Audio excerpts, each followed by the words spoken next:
Се уште во јавноста отекнува веста дека новото полугодие во Штип почна без 50 деца кои со своите родители си заминале во странство. Но ако малку се пребара по старите вести, ќе се види дека од овој град лани заминале 150 деца, а во 2018 година 80 деца се отпишале од штипските градинки и училишта.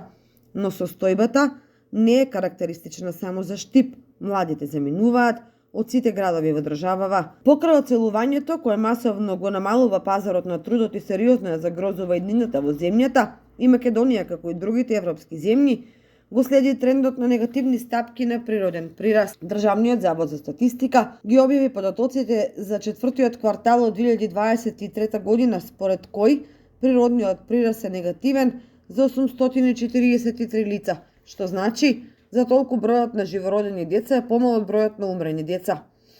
Податоците од сите квартали во 2023 година велат дека државата бележи негативен прираст од 3425 лица, зашто сведочат бројките според кој лани имало 16313 живородени деца, во истиот период лани бројот на умрени лица бил 19738 луѓе.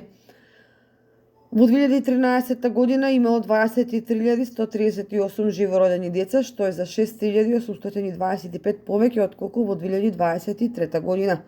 Тоа значи дека бројот на живородени деца во 2023 година е намален за 29,5% во однос на 2013 година, кога е буквално демографска катастрофа. А пред 30 години, односно во 1994 година, бројот на живородени деца во Македонија бил 31.421.